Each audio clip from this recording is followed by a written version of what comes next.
Hello, everyone. Welcome back. Today, we are ready for a new lesson, and we are going to look at the molecular biology of the gene.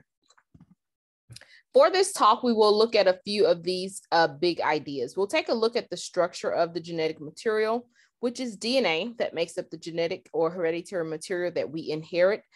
We'll look at how DNA replication takes place, and then we'll look at the flow of genetic information from DNA to RNA to protein. So we'll look at how this molecule DNA serves as the blueprint for the production of proteins.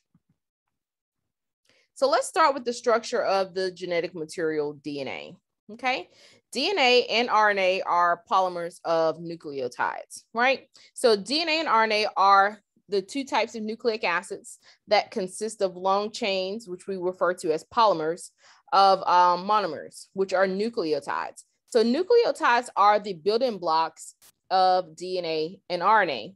And you may recall our conversation on biomolecules where we looked at the classes of biological molecules that sustain life. Nucleic acids were one of those, right? So these polymers are created from joining together these monomers known as nucleotides, right? So one of the two strands of DNA is known as a DNA polynucleotide, right? Which is a polymer of nucleotides. So structurally, a nucleotide is composed of the following components: a nitrogenous base, a 5-carbon sugar, this ribose sugar, and a phosphate group, right? So these nucleotides are said to join one another by creating what we call a sugar phosphate backbone as the structure of DNA. And so these two strands of nucleotides we'll see are joined together by these nitrogen containing bases: adenine, cytosine, thymine, and guanine. And so we've got hydrogen bonds together in the middle that are going to hold these two strands of nucleotides together with the sugar phosphate backbone to make this double-stranded DNA molecule. So the full name for DNA is deoxyribonucleic acid, with the nucleic referring to the DNA's location in the nuclei of eukaryotic cells, right? Ribonucleic acid, unlike DNA, because there's a difference in the sugar, all right? The deoxyribose sugar that's found in DNA, it's missing an oxygen, okay? So the sugar in RNA is ribose. And in addition, the other difference between these two molecules is that there's a difference in one of the nitrogenous bases, okay? RNA has a nitrogenous base uracil instead of thymine, all right? So we want to identify right away some differences between DNA and RNA, right? One being that DNA is a double-stranded molecule, RNA is single-stranded. There's a difference in terms of the 5-carbon sugar. It's deoxyribose in DNA and ribose in RNA. And uracil, the difference in one of the nitrogenous bases. We're going to have T or thymine present in DNA, and we're going to have uracil instead of T in an RNA molecule. So this is what our DNA molecule looks like naturally. It's a double helix. We refer to the structure of DNA as a double helix. And this double helix is formed by these two strands of nucleotides that we have here. We have one strand here in gray. We've got an additional strand here that's represented in blue. And this is our sugar phosphate backbone right here. And we have these nitrogenous bases that are joining these two strands of nucleotides together here via hydrogen bonding. And so you'll notice that there are designated base pairs that we will find naturally. C pairs with G, A pairs with T. So if we were to look at this molecule a little bit more closely, this is a DNA nucleotide. We've got a sugar phosphate backbone here, right? And we've got a nitrogenous base. This sugar phosphate backbone and this nitrogenous base makes up a single nucleotide. And we said that the nucleotide is the monomer or the building block or DNA. And so this strand of DNA is created by the joining of these adjacent nucleotides. Okay, so we've got a representation here of what this single DNA molecule looks like here. And we also have another representation of what this DNA nucleotide looks like right here. The DNA nucleotide, as I mentioned before, it's going to have three components. It's going to have a phosphate group, a deoxyribose sugar, and one of the four possible nitrogenous bases, right? Remembering that the nitrogenous bases for DNA are going to be A, G, C, or T. The nitrogenous bases that are found in DNA are considered to be either a pyrimidine or a purine, okay? Purines and pyrimidines will complementary base pair on the nucleotide or in this DNA molecule, okay? We said A pairs with T, G pairs with C. Remember those designations. Here we have a illustration of a RNA nucleotide where we have the phosphate group, the sugar group, which is ribose, and we have the nitrogenous base uracil, right? So we're remembering that there's a difference in the four nitrogenous bases for RNA because we replaced thymine with uracil, okay? So we're gonna have a U instead of a T in our RNA molecule. We're also gonna have our sugar being ribose as opposed to that deoxyribose that we saw in DNA molecules, right? That deoxy referring to the missing oxygen on this 2' carbon here on our ribose sugar. So just to recapitulate what we just mentioned about these nucleic acids, we've got DNA, which is structurally a double helix. And we mentioned that we have the sugar phosphate backbone with the nitrogenous base here. And these nitrogenous bases are going to be the means by which these two strands of molecules are held together to form this helix, okay? The nitrogenous bases in DNA, as we said before, are C, G, A, and T. And the sugar that's present in DNA is deoxyribose. The nitrogenous bases that are found in RNA are going to be C, G, A, and U, where U replaces thymine. And the sugar is ribose sugar, all right? So these are two very important molecules that you should be familiar with in terms of their structure. And we'll talk about the function in just a little bit more. So let's take a quick peek at this animation for identifying the structure of DNA and RNA.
So this DNA is a double-stranded helix. And so after some investigation, Hershey and Chase experiments convinced biologists that DNA was the material that stored genetic information. So we're clear about that. So the next effort was for us to now delineate the actual structure of this molecule. So researchers set out to discover the three-dimensional shape of the DNA molecule.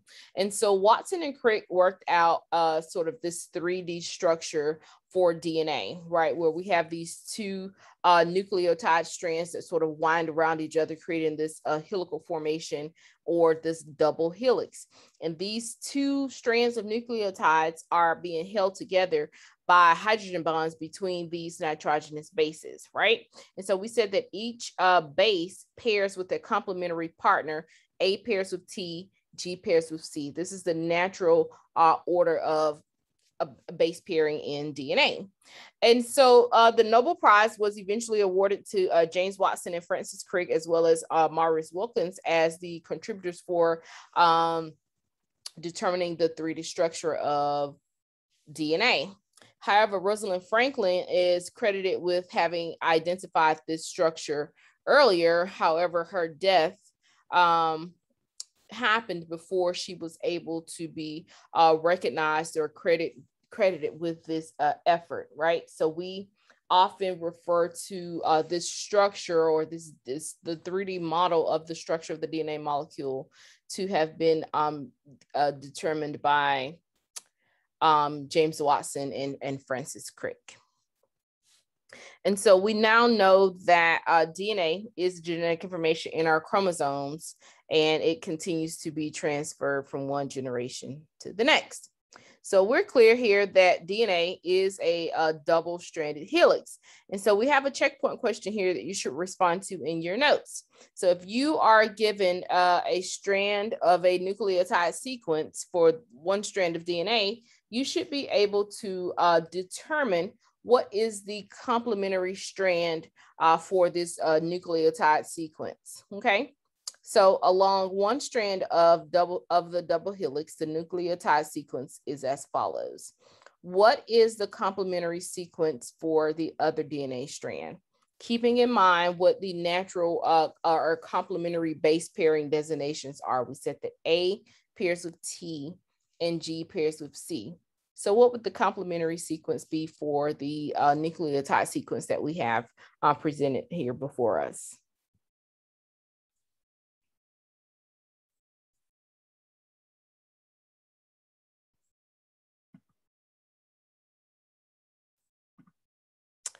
Here's just an image of Rosalind Franklin and her 3D crystallographic structure of the DNA molecule. And so we have some various representations for what this DNA molecule can look like. Here we have our ribbon model where we can see this double helix being created by our sugar phosphate backbone here and our nitrogenous bases in the middle that are being held together via hydrogen bonds. All right. We have another chemical structure here that shows us, again, we've got these two strands of nucleotides where we've got our sugar group, phosphate group, and a nitrogenous base. So we've got adjacent nucleotides here on both sides, two strands of nucleotides that are being held together by these hydrogen bonds here in the middle. G pairs with C, and there are 3 hydrogen bonds holding these bases together, and then A pairs with T, and there are 2 hydrogen bonds holding this base pair together. And so again, this is just a close-up of our ribbon model of the DNA double helix. All right. So how do we make more DNA? In the cell, the process of DNA replications occur in order to create more DNA molecules. All right. So this DNA replication depends on very specific base pairing. All right. So this process starts with the separation of the DNA strands. So we know that in nature, DNA exists as a double-stranded molecule.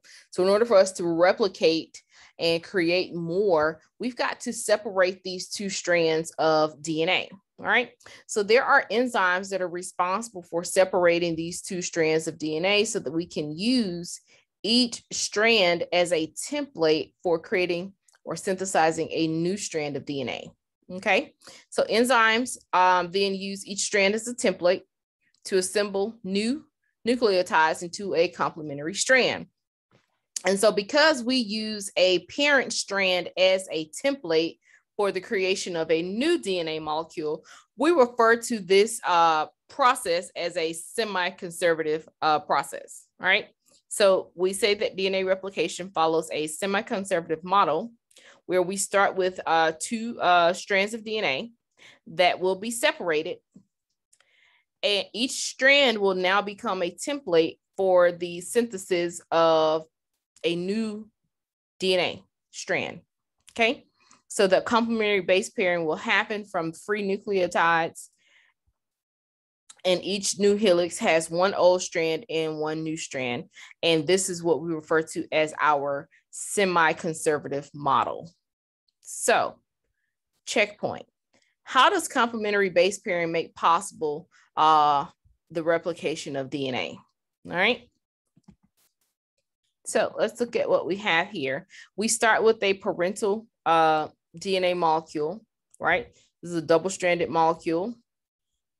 The parental strand has to be separated, and it serves as a template for the synthesis of a new DNA strand. All right. So we've got these free nucleotides coming here and base pairing with the complement on this template strand. All right. And so we end up with two new daughter DNA molecules being formed with a copy of the old strand and a new strand being created.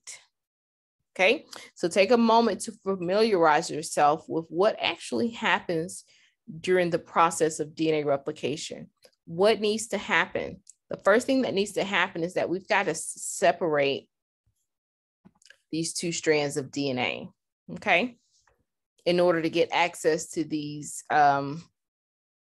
nitrogenous bases. All right, so let's look at this animation here.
So this process of DNA replication proceeds in two directions at many sites simultaneously. And so there's the enzyme DNA polymerase that the cell uses to synthesize a new strand of DNA. So one strand of DNA is going to be synthesized in what we refer to as a continuous manner, while the other strand of DNA is going to be synthesized in a discontinuous manner, creating short pieces of DNA that will ultimately be connected or ligated together via the use of this DNA ligase. And so let's take a look at what actually happens here. So when we begin this process, the two strands of DNA will be separated, and we have a area where we refer to as the origin of replication. We're going to get up with this replication bubble, okay? And so we're going to have a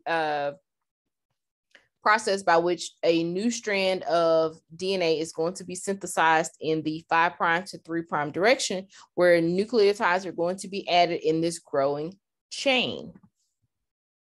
So the replication fork is created as the two strands of DNA are separated in our parental strand. All right. The DNA polymerase will add nucleotides in a 5' to 3' direction, where we're using each of the parental strands of DNA as a template for adding our complementary bases. All right. One of the strands is synthesized in what we call the leading strand, and the other strand will be synthesized in what we refer to as our lagging strand.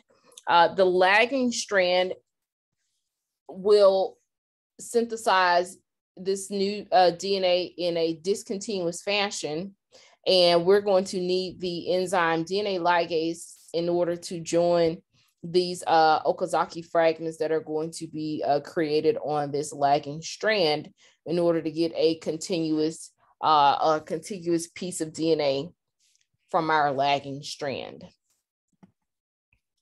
So let's watch this animation here. The origin of replication will lead to the production of this replication bubble.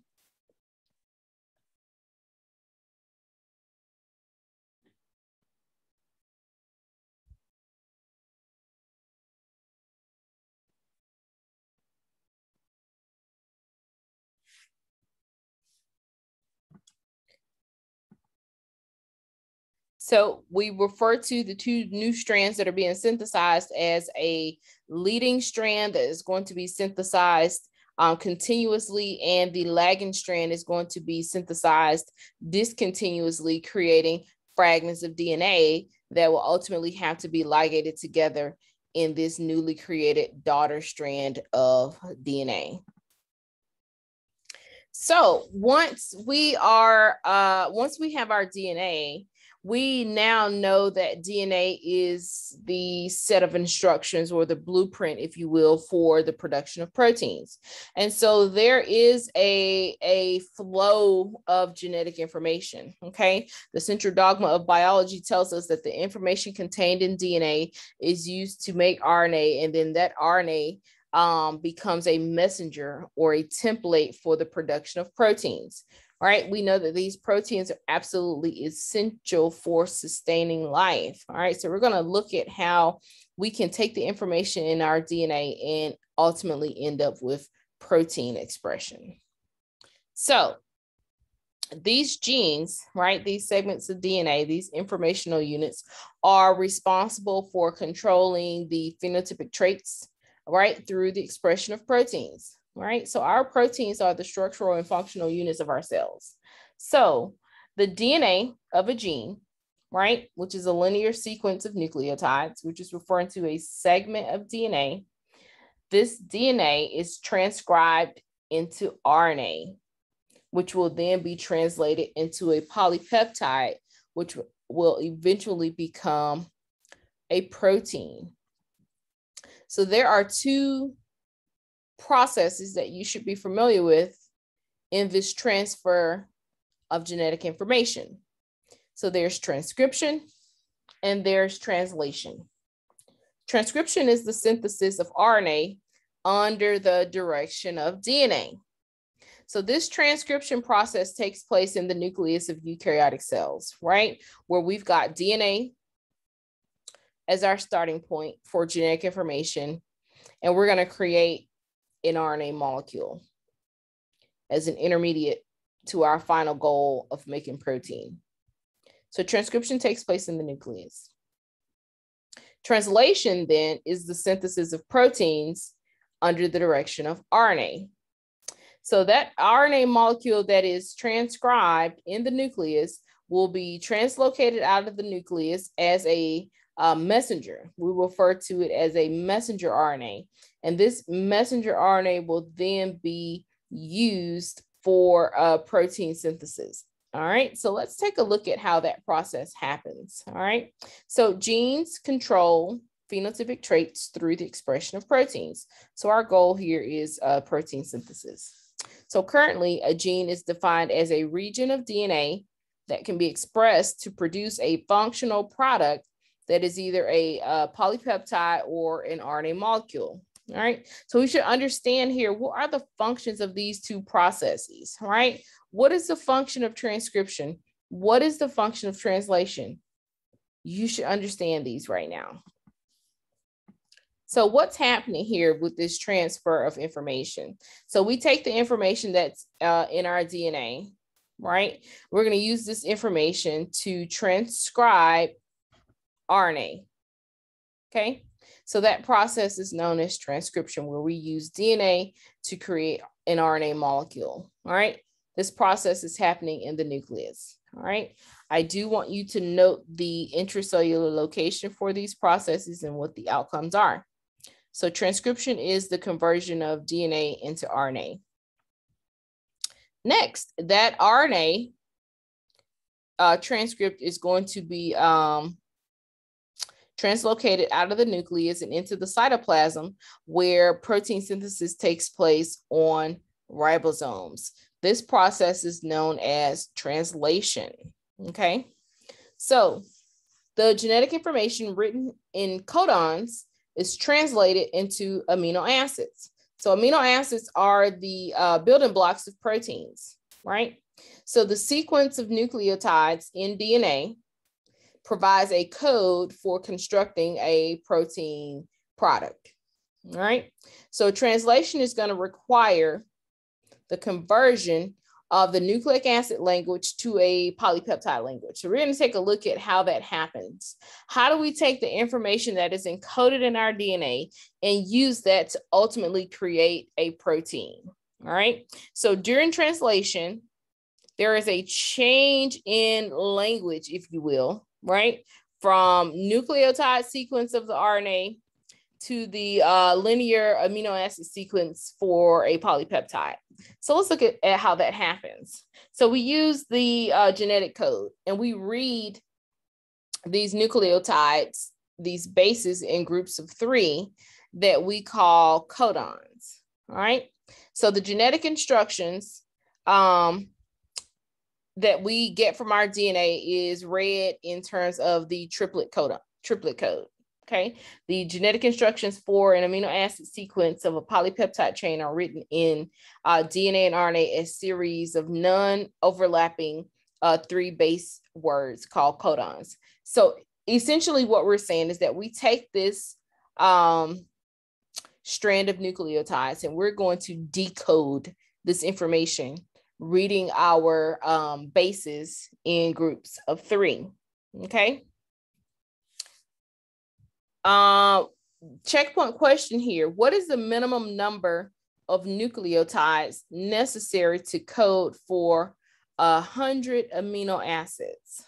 Okay, so we said that we read and decode the information in DNA in groups of 3 in these codons, all right? 3 bases, all right? 3 bases are going to correspond with an amino acid, all right? So we understand that there are 20 amino acids that exist in nature, all right? So there are 64 combinations of bases that can code for one of the 20 amino acids in as our protein building blocks, all right? So let's look at this process here. So we have our genes, right? These genes are encoded in our DNA. So the process of transcription and translation are how we're going to take the information that's contained in our DNA, create RNA, and ultimately create a polypeptide chain that will become a functional protein product. So we are decoding the information where we start with this strand of DNA, and we use it as a template for transcription to occur. The result of transcription is a messenger RNA molecule, okay? This messenger RNA molecule will be decoded in groups of 3 bases, right? These codons will be read, and the corresponding amino acid will be joined to this growing chain, this growing polypeptide chain, until we have a complete protein product. So we have here a codon that will be read using the triplet code to determine what amino acid sequence will, what amino acid will be added to this growing polypeptide chain according to this triplet code. So this picture here is just a clearer representation of what happens during the flow of genetic information from DNA to RNA to protein.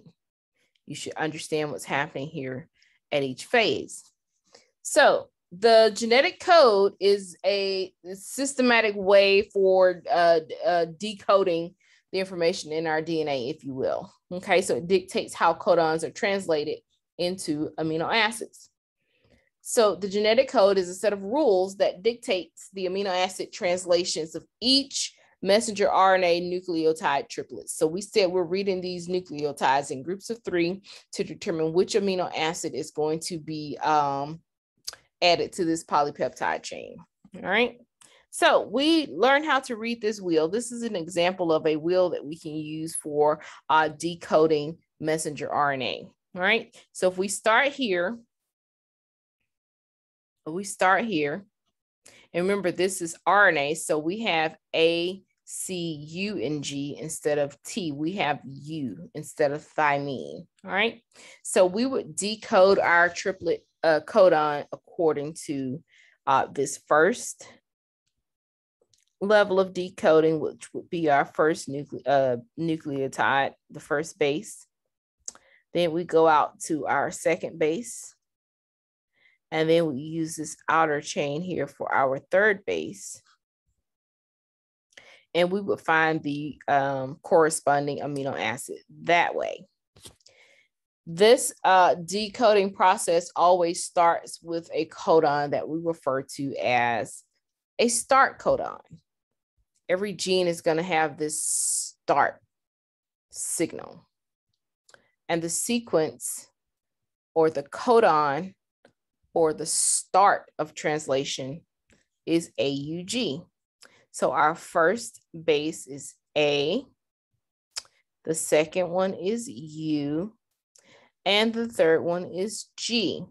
This AUG is what we refer to as our start codon, and it in turn codes for the amino acid methionine. This is where translation begins, okay? AUG, all right?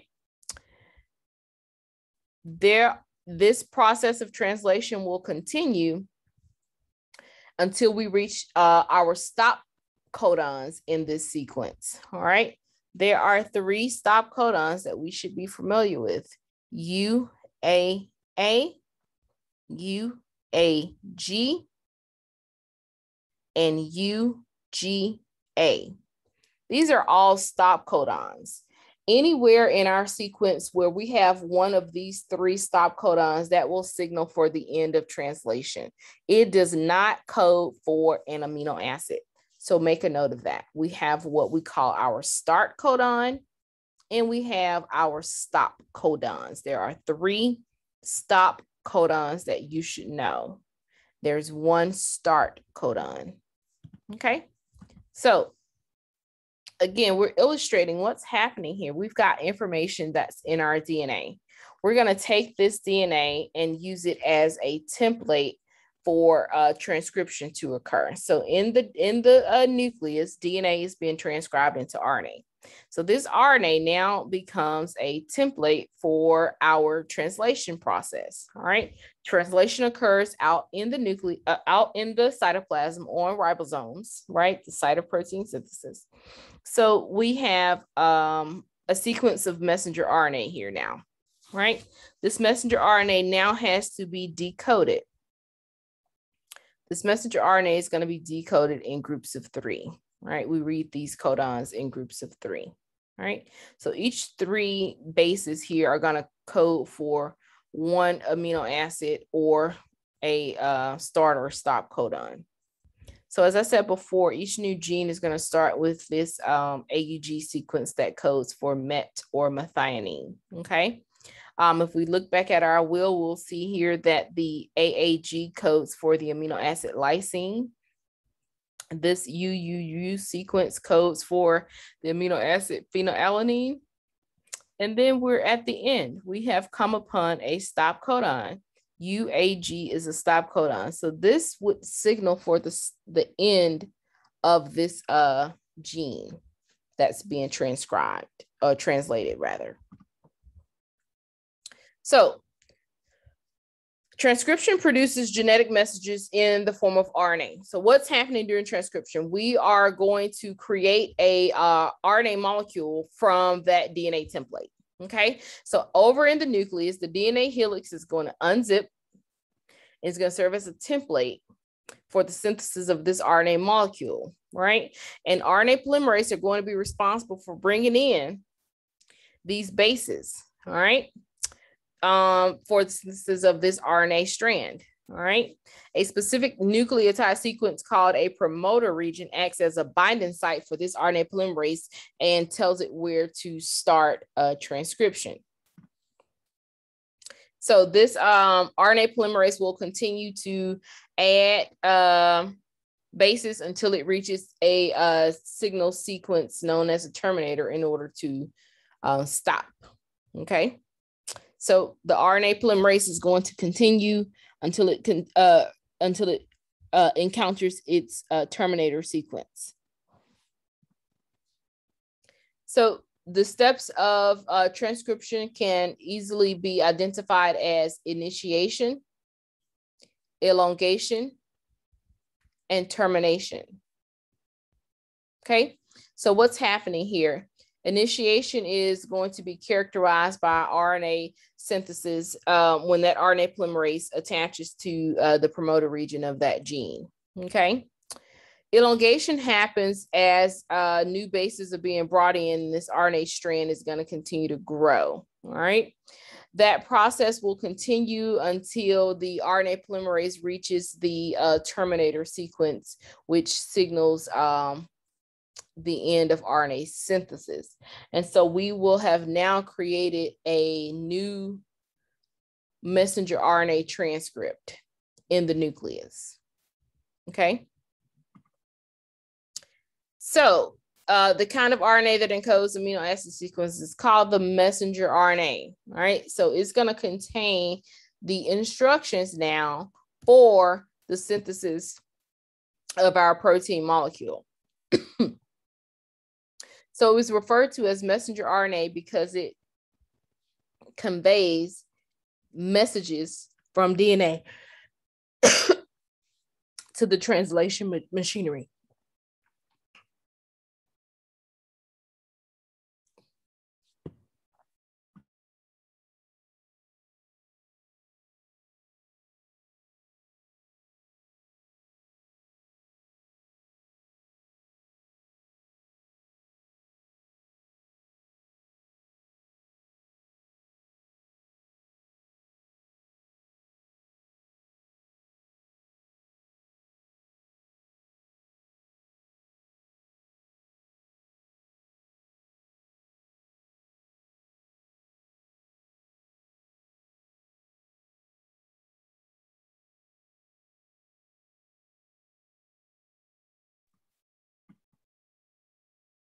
So eukaryotic RNA is processed before leaving the nucleus as messenger RNA. So before leaving the nucleus as a messenger RNA, eukaryotic transcripts undergo a process that we call splicing, in which non-coding segments of RNA that we refer to as introns are spliced out or removed from this sequence. And these exons, the parts of the genes that are going to be expressed, are spliced together, okay? And a cap and a tail are added to the ends of these messenger RNA. So we want you to understand this processing that it's going to happen for this messenger RNA before translation occurs.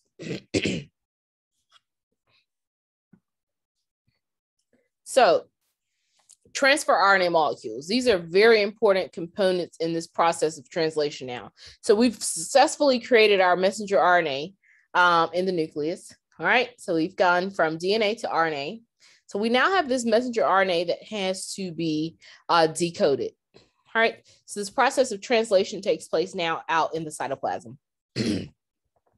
And so what happens is a ribosome attaches to this messenger RNA and translates its message into a specific polypeptide sequence aided by these transfer RNA molecules. All right.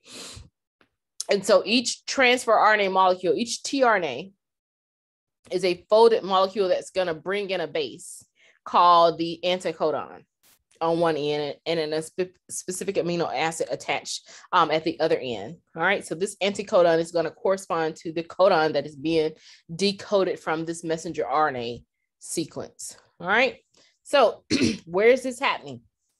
On ribosomes. All right, ribosomes build polypeptides. Polypeptides are the precursors for proteins.